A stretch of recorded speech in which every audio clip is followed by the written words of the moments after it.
Sir, सवाल ये भी उठता है, आप बार बार मुखालिफत कर रहे हैं बीजेपी की, लेकिन कहा यह जाता है कि इंडिया अलायंस जो बीजेपी से लड़ने की कोशिश कर रही है, ऐसा वो प्रोजेक्ट करते हैं कि वो बीजेपी के खिलाफ एक इफ़ेक्टिव अपोजिशन बनाने की कोशिश कर रहे हैं, उसमें आप शामिल क्यों नहीं होते, या आप शामिल होंगे अगर जैसे बिहार में की बात हो रही है, क्या वहाँ पर कुछ पॉसिबिलिटी हो सकती है, या अभी भी इंडिया गठबंधन की तरफ से आपको कोई ऑफ़र मिलता है, आपको अप्रोच किया जाता तो आप जाएंगे, इकट्ठा एकजुट विपक्ष हो सकता है?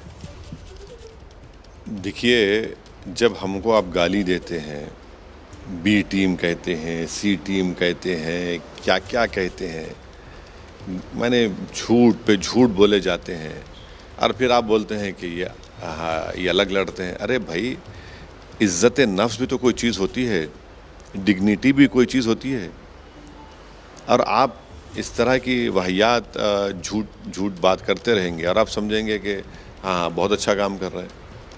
ऐसा कैसे होगा? हमारे 4 MLAs को आपने ख़रीद लिया बिहार में, जिसको सीमांचल की गयूर जनता ने उनको कामयाब किया था कि वो उनकी आवाज़ उठाएगी, और आप बोलेंगे आप क्यों लड़ रहे हैं चुनाव? आप ही तो कर रहे हैं। फिर आप शिवसेना से अलायंस करते हैं, वो क्या दूध की धुली हुई शिवसेना? कितने लोगों को आप टिकट दे रहे हैं बताइए, जो बीजेपी बैकग्राउंड से हैं? तो ये तो उनको सोचना चाहिए। जहाँ तक हैदराबाद की पार्लियामेंट की सीट है, औरंगाबाद की, हमने तो हराया ना, कम्युनल पार्टी उसको हराते आए हैं, हम ही तो रोक रहे हैं। आप कहाँ रोक पा रहे हैं लोगों को?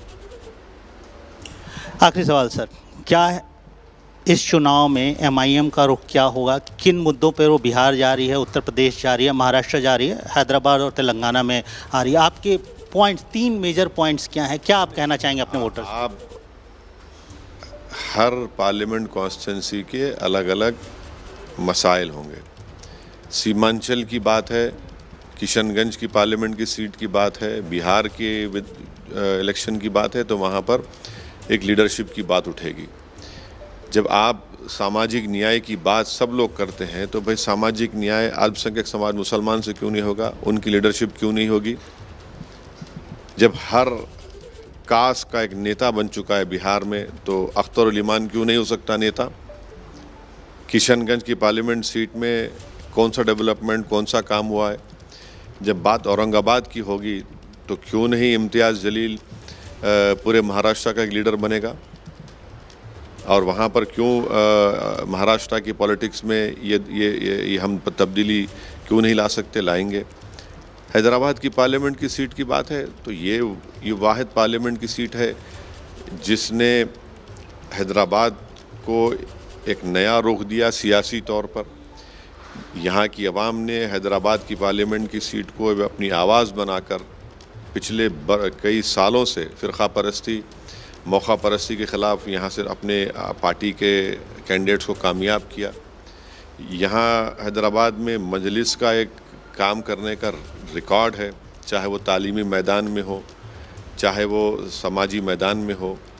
और फिर मजलिस यहाँ पर इतनी आवाम ने ताकतवर बनाया है कि हमने बीजेपी को रोका यहाँ पर।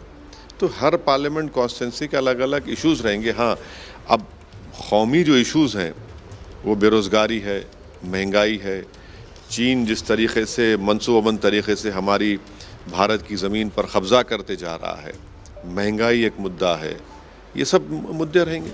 शुक्रिया सर हमसे बात करने का, और आपको ईद की एडवांस मुबारकबाद। और कैंपेन के दौरान हम फिर से आपसे मुखातिब होंगे। तो ये थे हमारे साथ असदुद्दीन ओवैसी, MIM प्रमुख, हैदराबाद के MP, अपना 5वीं बार का चुनाव लड़ने की तैयारी में लगे हुए हैं।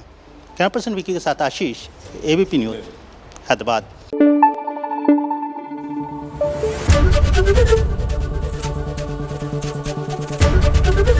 ABP न्यूज़ आपको रखे आगे।